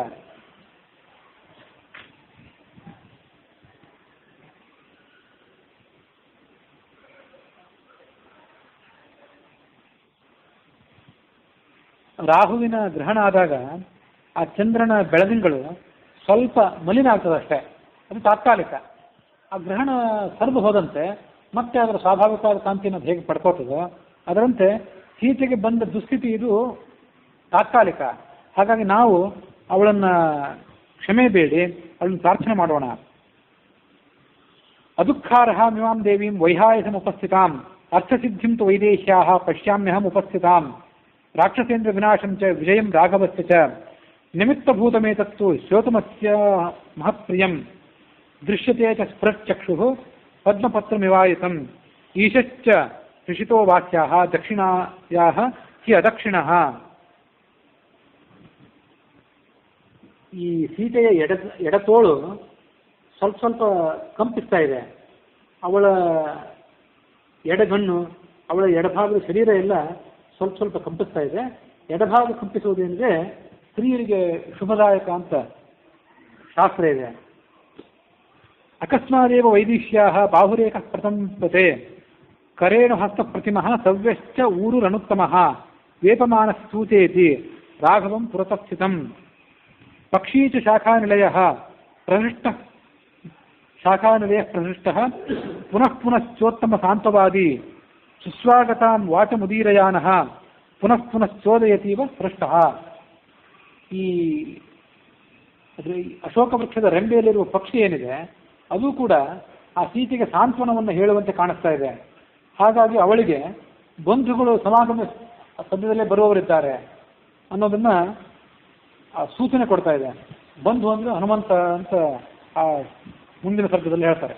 ಸೀತೆಗೂ ಹನುಮಂತನಿಗೂ ಆಗುವ ಸಮಾಗಮ ಏನಿದೆ ಅದನ್ನು ಶ್ರವಣ ಮಾಡುವವರು ಕಳೆದು ಹೋದಂಥ ಬಂಧುಗಳನ್ನು ಮತ್ತೆ ಪಡ್ಕೋತಾರಂತೆ. ಹಾಗಾಗಿ ಅವುಗಳಿಗೆ ಸದ್ಯದಲ್ಲೇ ಬಂಧು ಸಮಾಗಮ ಆಗೋದಿದೆ ಅನ್ನೋದನ್ನ ಆ ಶಕುನದ ಹಕ್ಕಿ ನುಡಿತಾ ಇದೆ.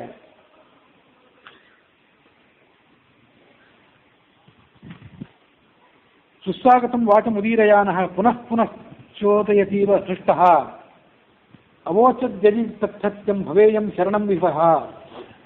ಹೀಗೆ ಆ ತ್ರಿಜಟ ತನ್ನ ಸ್ವಪ್ನದ ವೃತ್ತಾಂತವನ್ನೆಲ್ಲ ರಾಕ್ಷಸಿಯರಿಗೆ ಹೇಳಿದ ಮೇಲೆ ಆ ಸೀತೆಗೂ ಬಹಳ ಸಂತೋಷ ಆಯಿತು. ಅವಳೇನು ಮಾಡಿದ್ದು, ರಾಕ್ಷಸಿಯರಿಗೆ ಏನು ಹೇಳಿದ್ದು ಅಂದರೆ, ನೀವೇನು ಹೆದರಬೇಕಾಗುತ್ತಿಲ್ಲ, ಆ ತ್ರಿಜಟೆ ಒಂದು ವೇಳೆ ಹೇಳಿದ್ದೆಲ್ಲ ಸತ್ಯ ಆಗೋದಾದರೆ ನಾನು ನಿಮಗೆ ರಕ್ಷಕಳಾಗಿರ್ತೇನೆ. ನನ್ನ ಪತಿ ರಾಮನಾಗಲಿ ಮೈಸೂರ ಲಕ್ಷ್ಮಣನಾಗಲಿ ನಿಮಗೆ ಯಾವುದೇ ರೀತಿ ತೊಂದರೆ ಕೊಡದೇ ಇರುವಂತೆ ನಾನು ನಿಮಗೆ ರಕ್ಷಣೆಯನ್ನು ಕೊಡ್ತೀನಿ ಅಂತ ಅವಳು ಹೇಳಿದಳು ಅನ್ನುವಲ್ಲಿಗೆ ಇತಿ ಆರ್ಷೆ ಶ್ರೀಮದ್ ರಾಮಾಯಣೆ ವಾಲ್ಮೀಕಿಯ ಆದಿಕಾವ್ಯೆ ಶ್ರೀಮತ್ ಸುಂದರಕಾಂಡೆ 27 ಸರ್ಗ 27ನೇ ಸರ್ಗ ಸಮಾಪ್ತ ಆಗಿದೆ.